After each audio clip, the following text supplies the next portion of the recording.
cette grève des médecins en pleine période de fête. Les médecins grévistes sont-ils irresponsables? C'est la question qu'on vous pose ce matin. Ils sont 12 000 médecins généralistes et spécialistes en grève depuis lundi. 2 sur 3 ont fermé leur cabinet. Et cela en plein pendant les fêtes, au moment où la grippe prend de l'ampleur et qui s'ajoute au Covid, à la bronchiolite. Et les hôpitaux sont déjà saturés. Alors est-ce bien raisonnable? Les médecins qui ne sont pas vraiment soutenus par leurs collègues urgentistes, c'est le pire des moments, disait sur RMC hier le président de SAMU Urgence de France. Le ministre de la Santé, lui, condamne fermement le mouvement qui fait peser une pression accrue sur les services d'urgence. Le 15 a du mal à répondre aux appels, tout comme SOS Médecins. Écoutez la réponse d'un médecin gréviste, le docteur Jean-Paul Hamon. Il est président d'honneur de la Fédération des médecins de France. Pour lui, cette crise, c'est d'abord la responsabilité du gouvernement. Le docteur Braun est en colère. Moi, je suis encore plus en colère parce que ça fait un mois que c'était prévu, cette grève. Il avait les moyens de réquisitionner pour ne pas fragiliser le système. Il ne l'a pas fait. Ils ont choisi de laisser pourrir la situation et de dresser les patients contre les médecins. C'est leur problème, c'est pas le nôtre. Moi, la gestion de cette crise est absolument purement scandaleuse. Voilà, le docteur Jean-Paul Hamon, médecin généraliste. Et Fabien est avec nous au 32-16. Bonjour Fabien. Oui, bonjour. Bienvenue sur RMC. Vous nous appelez de Metz, c'est ça? Oui, c'est ça, 57 000. Bon, les fêtes se passent bien pour vous, la fin d'année? Oui, ça se passe bien, les enfants vont bien et on n'a pas besoin d'aller voir les médecins. Bon, c'est déjà pas mal parce que effectivement, en ce moment, c'est pas évident. Il vaut mieux pas tomber malade, trouver un médecin, tiens, un peu de la galère. Qu'est-ce que vous pensez de cette grève dans une période déjà très très tendue sur le plan de la santé? Eh ben moi, en tant que pharmacien d'officine, on est confronté tous les jours à l'absence des médecins. C'est-à-dire que c'est pas une grève pour nous puisque dès aujourd'hui on est en grève de médecins. On oriente les malades et les enfants malades vers des médecins qui sont souvent débordés, qui n'ont pas le temps de recevoir ou qui mettent du temps à recevoir. On a la téléconsultation en officine, mais il y a de moins en moins de médecins en téléconsultation également. Bref, aujourd'hui, on n'a plus de contact avec les médecins. Mais c'est finalement exactement ce que les médecins dénoncent, c'est qu'ils ne sont pas assez nombreux pour faire face à l'afflux de patients, parce que c'est leur condition de travail.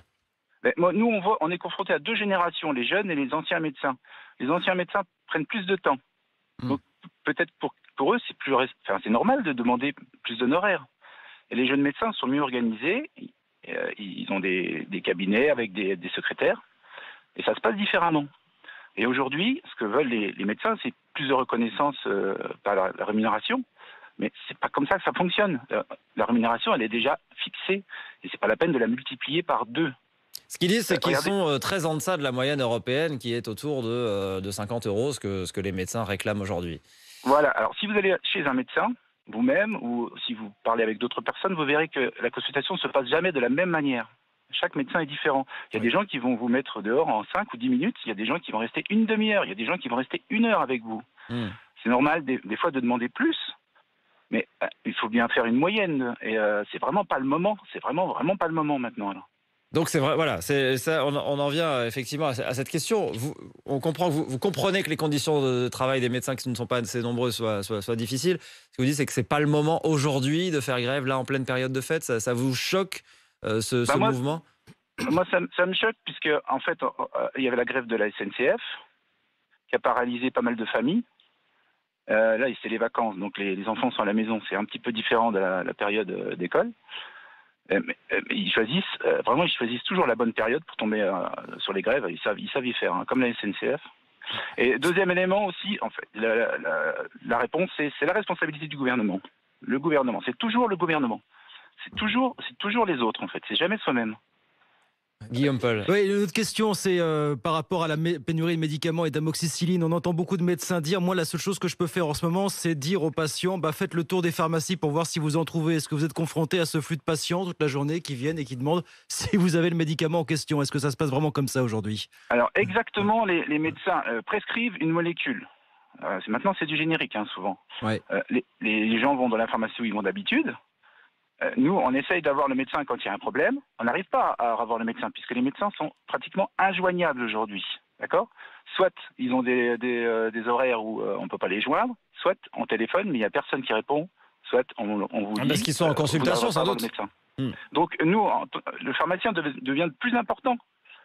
C'est-à-dire que c'est nous qui devons des fois prendre des résolutions, des solutions à la place du médecin. Oui. Vous voyez, quand il manque le médicament. Oui, et les parents, un antibiotique, c'est important pour un parent. On ne peut pas ne pas donner quelque chose, vous voyez. Restez avec nous, Fabien. On va prendre Ismaël qui est également au 32-16 ce matin. Bonjour Ismaël. Bonjour. Bienvenue sur RMC. Vous nous appelez de Seine-Saint-Denis. Est-ce que vous-même vous êtes confronté à cette difficulté de trouver des médecins? Est-ce que vous comprenez ce mouvement dans cette période déjà tendue? Non, enfin, moi personnellement, je n'y suis pas confronté. Simplement, ce que je vous dirais, c'est que je ne peux pas entendre le discours de l'auditeur juste avant moi. J'entends bien que c'est pas le moment, mais à un moment donné, on va être très clair. Si on fait grève dans un moment où ça arrange tout le monde, quel est l'intérêt? Il faut effectivement, malheureusement aujourd'hui dans ce pays, faire grève à un moment donné où effectivement on sera entendu. Et je soutiens bien évidemment les médecins dans leur démarche pour une raison qui est très claire.